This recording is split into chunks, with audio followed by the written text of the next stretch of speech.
Umpiring पिछले कुछ सालों में ये शब्द ज्यादातर विवादों और चुटकुलों का ही हिस्सा रहा है। क्रिकेट देखने वाले पुराने दर्शकों से लेकर एक्सपर्ट्स तक सबका यही कहना है कि क्रिकेट के इस दौर में अंपायरिंग अपने सबसे खराब स्तर पर है। लेकिन आज से करीब 15 साल पहले ऐसा नहीं था। अंपायरों को क्रिकेट का गौरव माना जाता था। उस वक्त का क्रिकेट डेविड शेफर्ड और डिकी बर्ड जैसे अंपायर देख चुका था। उसी दौरान एक अंपायर और आया, नाम था साइमन जेम्स आर्थर टफेल। वो साइमन टफेल जिन्होंने अनुशासन और भावनाओं का अद्वितीय मिसाल पेश किया। वो साइमन टफेल जो 90s के क्रिकेट प्रेमियों के लिए बहुत से यादगार लम्हों में साथ रहे। तो दोस्तों, नारद टीवी की श्रृंखला memorable empire of world cricket के दूसरे एपिसोड में आज हम साइमन टफेल से जुड़ी रोचक बातें आपसे साझा करेंगे। लेकिन उससे पहले एक जानकारी आप सभी दर्शकों के लिए।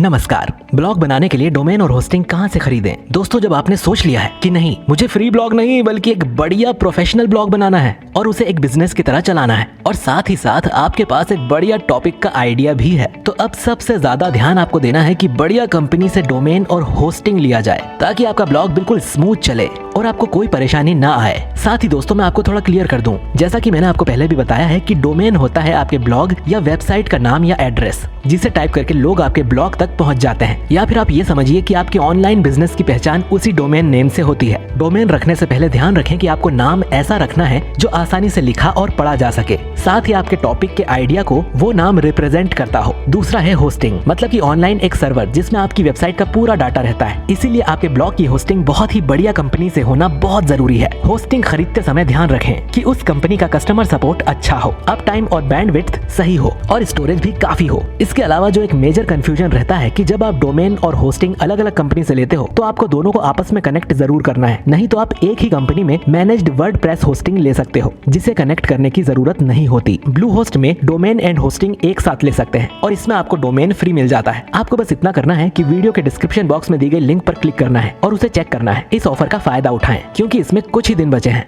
दोस्तों, ऑस्ट्रेलिया के न्यू साउथ वेल्स में जन्मे साइमन टफेल अपने शुरुआती दिनों में एक तेज गेंदबाज के रूप में कैमरॉय क्रिकेट क्लब की ओर से खेला करते थे।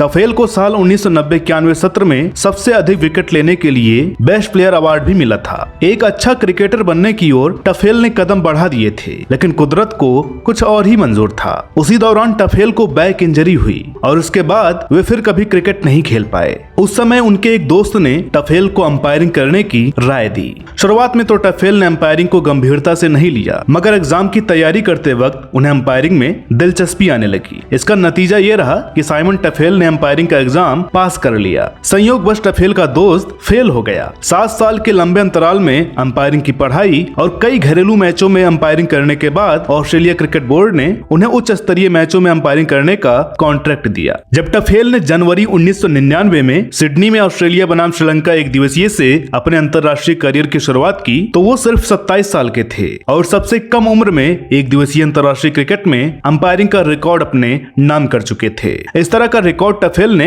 टेस्ट में भी अपने नाम किया। टफेल ने साल 2000 में ऑस्ट्रेलिया बनाम वेस्टइंडीज मेलबोर्न टेस्ट से बतौर अंपायर अपना टेस्ट करियर शुरू किया। उसके बाद टफेल ने पीछे मुड़कर नहीं देखा। टफेल बहुत कम उम्र में ही अंतर्राष्ट्रीय अंपायर बन चुके थे, इसलिए कई बार तो दर्शक उन्हें क्रिकेटर समझ के ऑटोग्राफ लेने उनके पास आ जाते थे। अपनी जिंदगी के एक जरूरी हिस्से को याद करते हुए टफेल ने कहा, अंपायरिंग के शुरुआती दिनों में मैच खेल रहे कई खिलाड़ी मुझसे उम्र में बड़े होते थे। स्टेडियम में मौजूद क्रिकेट प्रेमी मुझे खिलाड़ी समझकर ऑटोग्राफ के लिए रोकते थे। आप कह सकते हैं इस तरह की घटनाओं ने ही मुझे बेहतर अंपायरिंग के लिए प्रेरित किया, क्योंकि वो भीड़ और पागलपन देखकर मुझे एहसास हुआ कि खिलाड़ी की लोकप्रियता उसके प्रदर्शन पर कितनी निर्भर करती है। अंपायर का एक गलत फैसला उस खिलाड़ी की प्रतिष्ठा को कहीं नीचे गिरा सकता है। यही वजह रही कि साइमन टफेल अपने फैसलों को लेकर बिल्कुल स्पष्ट नजर आते थे। साइमन के बहुत से साथी अंपायरों का कहना है वो एक अलग स्तर का इंसान है। वो हर मैच से पहले अंपायरिंग अभ्यास किया करता था। नियमों की किताब को पलट कर देखना उनकी आदत थी, लेकिन जब भी कोई विवादास्पद फैसला आया उसने बिना किताब खोले सही निर्णय लिया। टफेल के इस अनुशासन और लाजवाब अंपायरिंग का ही नतीजा रहा कि उन्हें साल 2004 से लेकर 2008 तक लगातार 5 बार आईसीसी द्वारा अंपायर ऑफ द ईयर चुना गया। साइमन टफेल से जुड़ी एक खास बात जिसका जिक्र यहाँ जरूरी है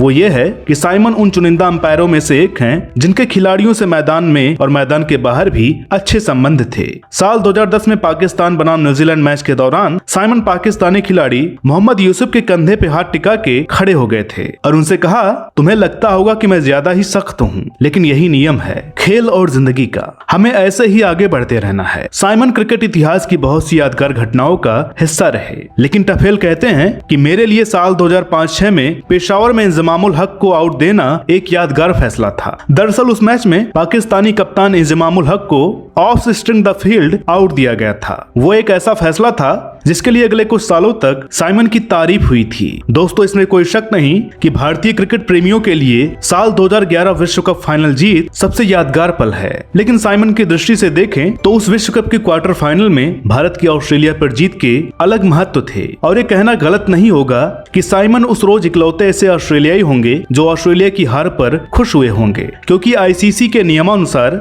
विश्व कप फाइनल में खेलने वाली टीमों के देश से संबंध रखने वाला कोई भी शख्स अंपायरिंग नहीं कर सकता है। इसलिए करीब एक दशक तक सर्वश्रेष्ठ अंपायर होने के बावजूद साइमन कभी विश्व कप फाइनल में अंपायरिंग नहीं कर सके, क्योंकि साल 1999, 2003 और 2007 तीनों विश्व कप फाइनल में एक टीम ऑस्ट्रेलिया थी। लेकिन साल 2011 में साइमन को वो गौरव हासिल हुआ जिसका उन्हें काफी समय से इंतजार था। संयोग देखिए कि जब धोनी ने कुलशेखरा की गेंद पर छक्का मारा तो साइमन टफेल ही अंपायरिंग कर रहे थे और भारतीयों के यादगार लम्हे में हिस्सेदार बन चुके थे। ऐसा नहीं है कि साइमन ने पूरे अंपायरिंग करियर में सब अच्छा ही देखा हो या कोई गलती नहीं की, मगर साइमन किसी भी चीज को लेकर कभी कठोर नहीं रहे। यही वजह है कि जब DRS यानी डिसीजन रिव्यू सिस्टम आया तो साइमन उसके पक्ष में थे। साइमन का कहना था, अगर अंपायर गलत है तो खिलाड़ियों को फैसले को चुनौती देने का मौका मिलना चाहिए। साइमन ने अपने 13 साल के लंबे अंपायरिंग करियर में कई परेशानियां झेली, लेकिन साइमन की माने तो 2009 में पाकिस्तान में पर हुए आतंकवादी हमले ने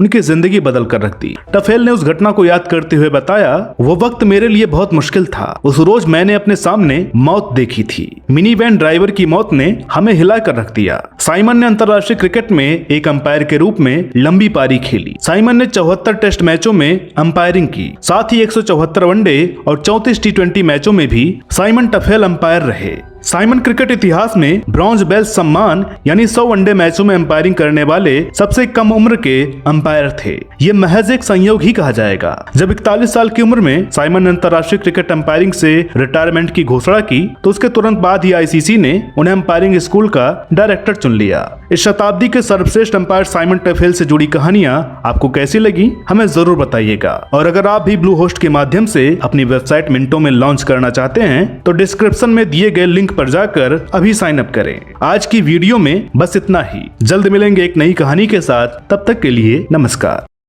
पुण्य कथा सिया राम की सुनाने, गाथा महाभारत के महासंग्राम की गाने, अनेकों पावन पौराणिक कथाओं का लेके उपहार नारद टीवी आ रहा है आपके द्वार। नारद टीवी प्रस्तुत करता है नारद वाणी, सनातन धर्म की अनेकों अद्भुत गाथाओं और जानकारियों से भरपूर अनूठा मंच।